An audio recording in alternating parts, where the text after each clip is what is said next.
So, welcome back live, ladies and gentlemen. On September the 3rd, 2024, we're in Ariake Arena in Kotoku, Tokyo, Japan, by the Japanese Boxing Commission of Hideyuki Ohashi Promotions. We had a lot of interesting competition today with Yoshiki Taki defending his WBO World Bantamweight belt against Daigo Higa. It was a close fight from competition, and it was a really good close fight, actually.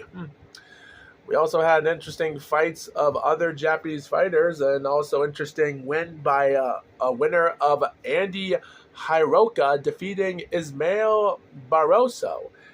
Yet again, that was an interesting fight for what it was, but I do think Andy Hiroka still needs a lot of more practice.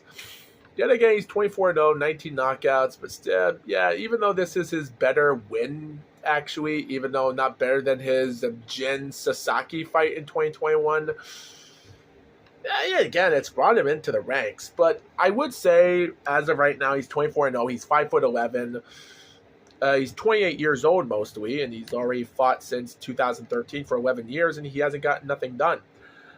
Say to myself, if he's going to take on against Teofimo Lopez, it might as well be his fight. But yet again, who wants to take on a Japanese fighter like that? He might take on Liam Parot, that's already 25-0 and 15 knockouts, and he's actually a dangerous southpaw fighter that's 5'8" tall, considering Andy Hiroka is 5'11", and he's also a southpaw fighter. So it's going to be great if we can see those two guys, Australia versus Japan, to fight for the IBF super lightweight belt. But yet again, undefeated fighters, 49-0 for both. But yet again, maybe it's better to watch. Well, who knows? So yeah. So mostly, this is what I see on September the 3rd. Even after all those fights, we have a guy from Ireland that's undefeated taking on Naoya Inoue. Naoya Inoue is 27-0, undefeated in all professional boxing. TJ Dohoney is 26-4. And considering he is actually out of his prime because he's 37 years old, a former IBF World Super Bantamweight champion after he won it back in 2018 against Japanese fighter Ryosuke Iwasa by a close decision. He even defended that belt in Madison Square Garden on January against Ryohei Takahashi, also in Japan, considering they're both boxing in Madison Square Garden. Yeah, that was another dominant fight. But after he lost against Daniel Roman in April of 2019 for that belt, well, yet again, his life would change. He took on a nobody fight months later, lost in 2020 against another nobody fighter, which was... what? He lost against a 15-0 Michael Conlon fight in 2021 after being down with a body shot in round 5, but survived 12 rounds. He took on a nobody fight in 2022, lost against Sam Goodman last year ago, and then 3 months after that fight in March, he goes back to Japan, defeats Kazuki Nakajima by round 4 TKO for the WBO Asia Pacific Super Bantamweight. He defends that belt against Jepa-3 Liamida, 11-0 fighter from America, and he took care of him in the first round, considering this fight was also in Japan. And surprisingly, considering after that fight in October, in May of 2024, he takes on a Philippines fighter that was 7-1, and he broke him out and a 7-0-1 to a 7-1-1 in the fourth round by TKO last May.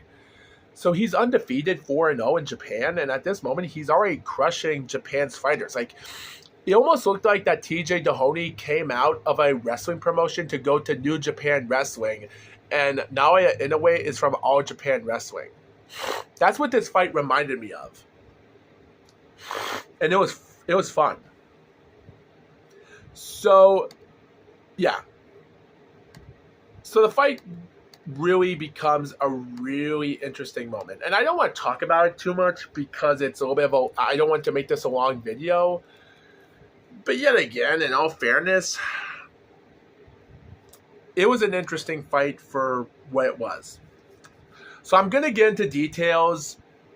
So guys, I'm going to put this stuff in details because I didn't write a lot of information. I only wrote the biggest highlighted moments of the fight.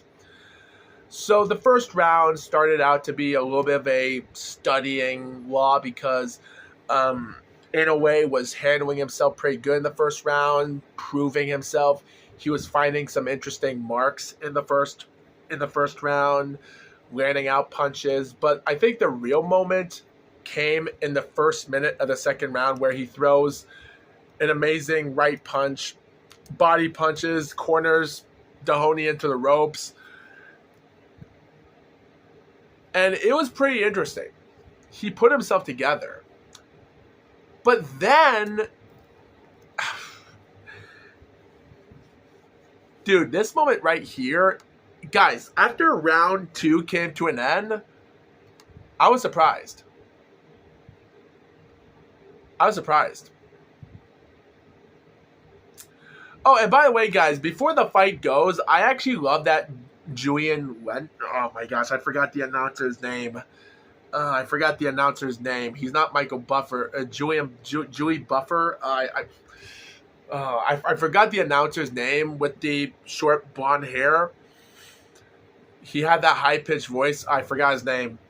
I actually loved how he actually announced the fighters with a couple girls behind him. Perfect. But anyway, from that being the entertaining and my favorite moment, like said before, this was for the undisputed super bantamweight belt, title shots on the line. And after round 2, both guys were studying each other as best as they can. Yet again, there was one moment when I thought the fight was going to be over in the final 10 seconds when he cornered Dahoney in the ropes and threw some interesting combinations. And the commentators do point out that he does put combinations in the body. Yet again, it was pretty good. But then in round 3, guys, round 3 was one interesting round. I'm surprised. Both fighters start out in round 3. They both study each other as best they can. And for some interesting reason, like, these guys were studying each other in round 3, keeping themselves together in the fight. And there was a moment in the fight where they're throwing punches at once. Before the first minute was over, Dahoney threw some interesting combinations for himself. He was studying some jabs here and there, throwing interesting punches, scaring out Inoue while he was circling around the ring. And at this moment, he was defending himself. He was going around rope to rope from clockwise to counterclockwise while Inoue was in the middle of the ring. So he's the offensive side. And so Dahoney was throwing some interesting good combinations at the time, trying to scare off Inoue. The third round was really surprising. He was doing a really interesting job. Round 3 had to be the better round for Dahoney of the entire fight. And he even threw body punches downstairs on Inoue during before the second minute of the third round. So there were some interesting moments. I think Inoue was already calming down because he was actually taking it easy in the third round because Dahoney was throwing more punches in that fight than I expected. And it was a pretty interesting round for what it was. Because there's nothing crazy about the third round other than Dahoney just doing a good job throwing better combinations.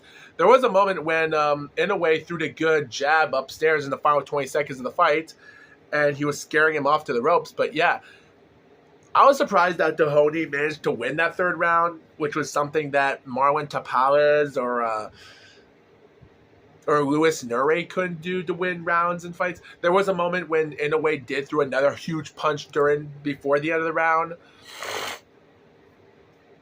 So it was pretty good. And then in round 4, I will say though, round 4, there wasn't much interesting stuff in round 4. They were both handling themselves. It was just another calm round. But of course, Inoue was actually throwing better jabs in the fight. Don't get me wrong, Dahoney was still landing good jabs, throwing good punches. He did a good job, but yet again, Inoue did a little bit more better than him. But I will say though, Dahoney was doing a good job being alive in the fight, being active in the fight, throwing jabs as best he can, trying to be careful. And Inoue was taking it careful because he didn't know how good Dahoney was, considering that Dahoney has lost 4 fights, both by decision, so he's never been knocked out in his life before this fight started. So yeah, both of them were just stunning each other as best they can in the 4th round. And at this moment, Dahoney knows that they're in for a long night because he doesn't know when Inoue is going to go for the power punches. So when you watch the end of the 4th round, you think to yourself, Inoue is going to wait for that moment to happen. He even threw a couple heavy body shots before the end of the 4th round, which kind of stunned the crowd. And Dahoney did this for some reason when that happened. But yeah. And then we come to round 5. And guys, round 5, I'm going to say though, guys, in round 5 was a really interesting, an interesting round. Now, there's nothing crazy about the 5th round other than how much surprising it was. Because, the first minute of the 2nd round wasn't that interesting as the other rounds.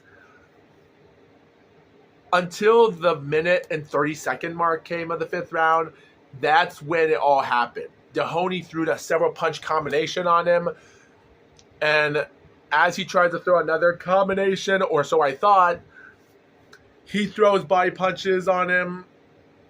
Inoue did a good job throwing some good body punches on Dahoney.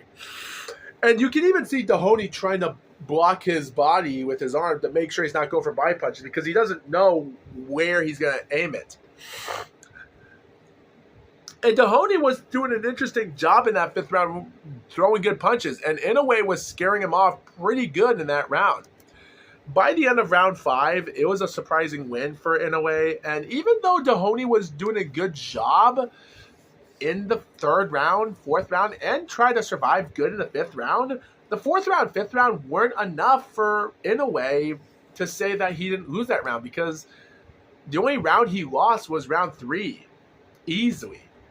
And I think Inoue was taking it easy because he thinks that Dahoney might not be that much of a fighter, but don't underestimate it because Dahoney might bring out an upset moment. So, guys, in the start of round 6 was so interesting. They both, Dahoney attacks Inoue in the beginning part of the 6th round. Throws upstairs punches, combinations, and around the minute mark, Inoue blocks him to the ropes. And at this moment, it was pretty interesting. They're both throwing amazing punches at each other. There were some good body punches downstairs for both of them, but Inoue managed to outbox him in the 6th round. And at this moment, I was looking at Dahoney, and it seemed like Dahoney was over. Dahoney, it didn't seem like TJ had nothing left in him. His body, it almost seemed like his face was distorted. The final seconds of the 6th round, Inoue attacks him in the corner ropes, throws in some heavy, dangerous body work. At this moment, it seemed like Dahoney is already getting hurt right now. And seeing Dahoney move his body a little bit, even during the bell ring in that 6th round, it seemed like he just had nothing left in him. I think Inoue knew he was done for, so that's why it looked like he was trying to finish him in the 6th round, but he didn't. And at this moment, the only round, at this moment, I've already scored 59-55 for Inoue in this fight. Interesting. We come to round 7, and so the 7th round ended like this. The first seconds, they study each other, and then Inoue throws an interesting right, and then suddenly he throws another right jab upstairs. And then he pushes him to the ropes, and out of nowhere, he studies out his left jab, swings a right, and then he throws an interesting left body shot that was hard to see, and then he angles another right punch and stops. And then TJ puts his glove like this, and then he walks like a ballerina. And at this moment, the commentator's thinking that it's his ankle that's hurt, and they don't know if he actually threw his back or something. But all we know is he touches the canvas, and then the referee just waves off the fight. Like this. This time, the fight is over. He waved it off like this. It wasn't a slip. He just waved off the fight. Keep that in mind. It was crazy. The fight ended at 16 seconds of the 7th round. And at this moment, the commentators were making a joke. Like, they say that, they were making a joke of TJ saying, he hit me in the stomach, and he just dislocated my back. What is this guy, JR from WWE? What the heck? Like, one of the guys is like JR, and the other is like Jerry Lawyer from WWE. He punched me in the back, and he threw my spine, King. He punched me through my stomach. Oh, man. But anyway, technically, the commentators were already questioning something was happening to Dohoney. Yet again, they showed us the replay about it. All we can say is, I think it goes to show you that those body punches were really devastating. Like, even though the commentators pointed out that it was weird when they saw Dohoney told the referee to stop it like that. But yeah, the fight ended, and still your undisputed super bantamweight champion, Naoya Inoue.